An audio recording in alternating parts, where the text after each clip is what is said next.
Welcome students in the organic chemistry lecture series. In this video we are going to study about this concept reducing and non-reducing sugars. Before watching this video I have posted 3 videos on carbohydrates, that is regarding the classification of carbohydrates. So do watch that videos first and then do watch this video to understand. Now we have to see the reducing and non-reducing sugars. Okay, so the very simple language, which carbohydrates are called as reducing and which carbohydrates are called as non-reducing, that we have to see. So we can see the saccharides. Remember the saccharides.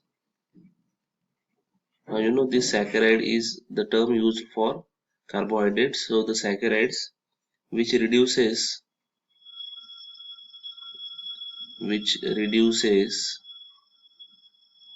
Tollin's reagent,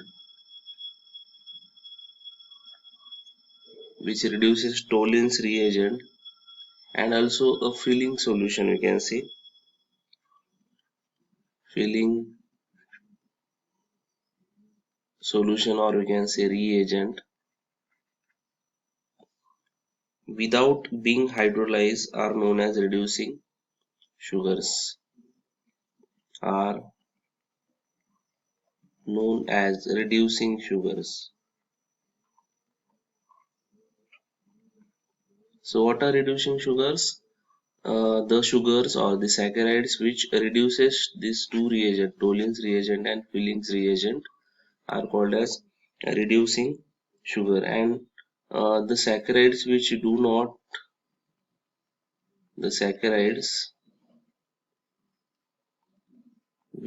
do not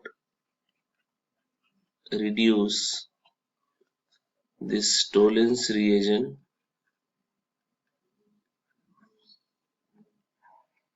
and Filling's reagent, okay, are called as non-reducing sugar, I can say non-reducing sugar. Now what is this actually? Tollin's reagent, Filling's reagent, saccharides. You know all that. These are the taste. Tollin's reagent and Filling's reagent, these are the taste which are used to identify the presence of aldehyde group or carbonyl group into our compound. These two tests are always used in organic qualitative analysis in the laboratory to determine the presence of carbonyl functional groups. Okay, so if the saccharides has a free carbonyl group, then they definitely react with Tollin's reagent and Filling's reagent. So we can say these are the reducing sugar, and those saccharides which do not have that carbonyl group, free carbonyl group, will not reduce the Tollin's reagent and Filling's reagent, hence they can be called as a non-reducing sugar. So we can say here that all reducing sugar, all reducing sugars have free carbonyl group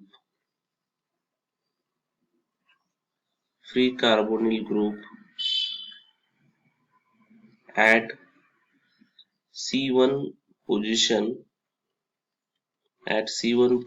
in aldoges. Okay, we know aldoges in classification, we have seen what are aldoges, and at C2 position in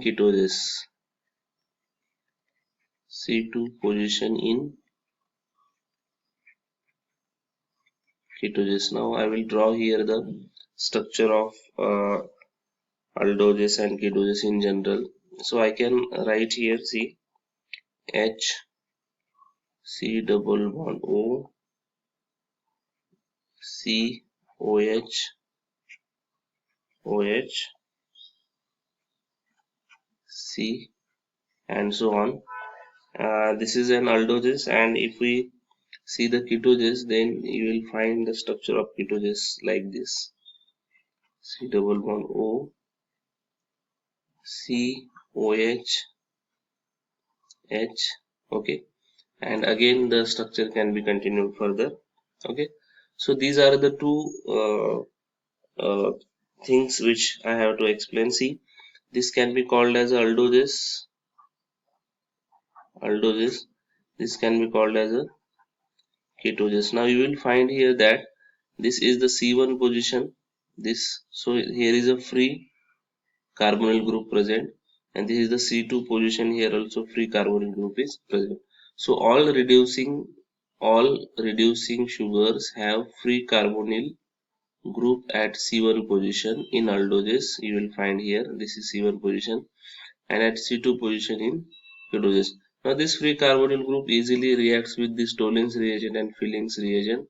So these aldoses and ketoses in which there is a free carbonyl group at C1 and C2 position respectively, they are the reducing sugars, and those saccharides which do not have such kind of free carbonyl groups will not reduce this Tollens and Fillings reagent, so they are called as non-reducing sugars. Okay, now I hope that all of you have understood that what is reducing sugar and what is non-reducing sugars. A few things I have to explain. Like you can remember that all monosaccharides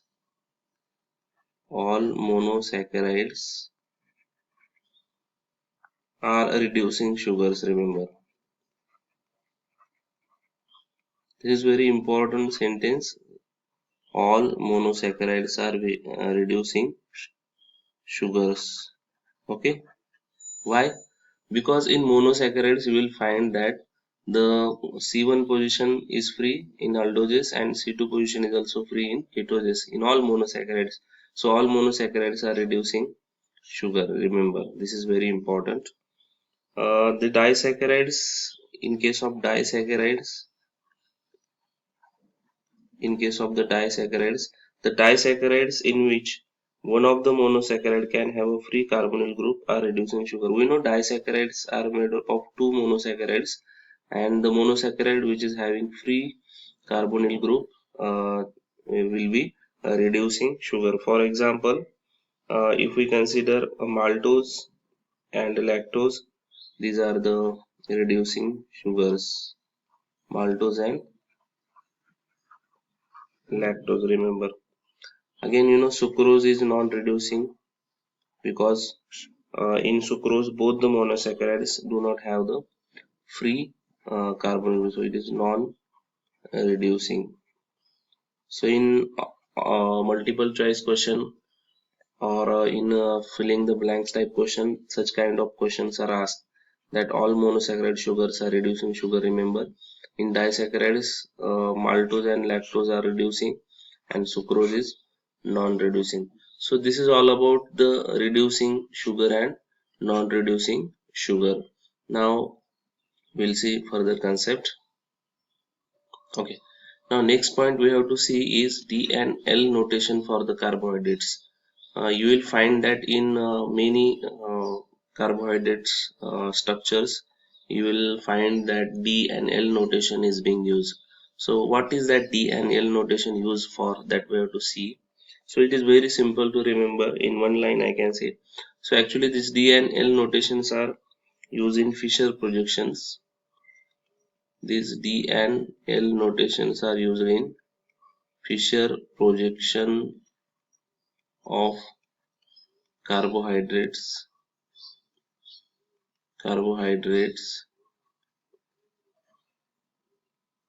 uses these D and L prefixes. Remember, D and L prefixes, and they specify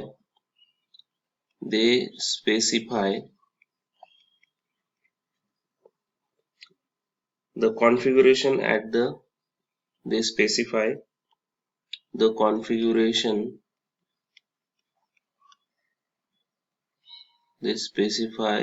configuration at the carbon atom. Remember, this is very important. At the carbon atom that is second from the bottom. carbon atom that is second from the bottom.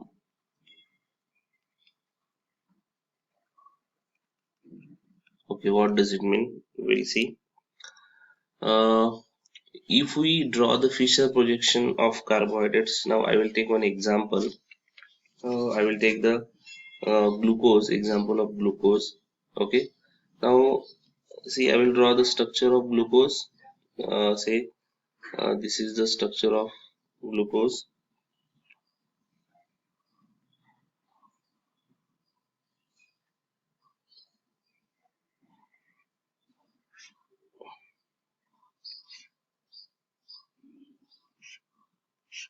In glucose there are 6 carbon atoms. So you will find that this is one carbon, 2, 3, 4, 5, and this is last carbon. So always while drawing the structure of glucose, you have to draw the CHO group, that is aldehyde group, at C1 position and CH2OH group at the C6 position. Okay, these crosses are nothing but the carbon atoms. Now you see here is a OH group, here is a H, here is a H, here is also OH. Okay, OH, OH, H and H. So what this D and L notation says, we have to study the carbon atom which is second from the bottom. Now this is the carbon atom which is second from the bottom, remember this. And with respect to this, D and L notations are used. Okay, so I will write here a very important sentence. Remember, if the OH group of the second carbon from the bottom is on the right hand side, RHS, then D notation is used. D notation is used. Okay, and if it is on LHS, then L notation is used. Okay, so you just have to see the configuration at this second last carbon and see whether the oxygen is on right hand side or left hand side. Now you will find here that this oxygen is on RHS, so this is called as D glucose. Okay, now similarly we can draw the structure for L glucose. Okay, what is the structure of L glucose? I will draw here the structure of L glucose. See, CH double bond O, 1, 2, 3, 4. Okay, so CH2OH. So you have to draw the OH on this side here. H.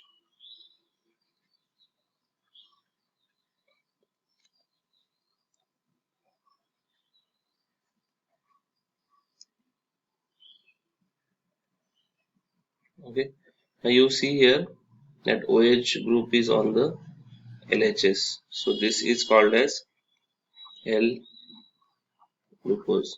So in this way, D and L notations are used in the structure of carbohydrates, in the Fisher projection of carbohydrates. You just have to see the configuration at this second last carbon atom of the Fisher projection. Then and only then you can determine the D and L notation. So this is all about the D and L notation of carbohydrates.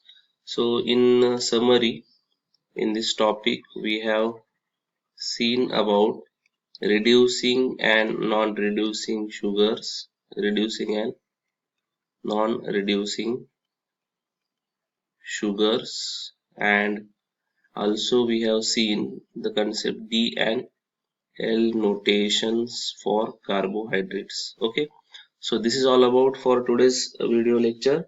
In next video lecture we will see the next concept. So today we'll stop here. Have a nice day. Thank you.